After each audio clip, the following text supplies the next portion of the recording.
So what do we want to achieve here? We want to create a sub rumble that supports the kick. So the kick is supposed to cut through, create this punch, and the sub rumble is supposed to give us this super nice low end swell that comes in rhythmically.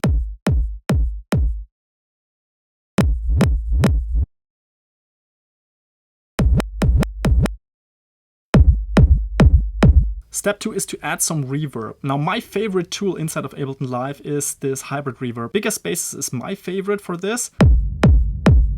I flip the bass to mono and I increase the stereo width a tiny bit. The saturator now creates this texture and smear that we want on the low end for our techno sub rumble.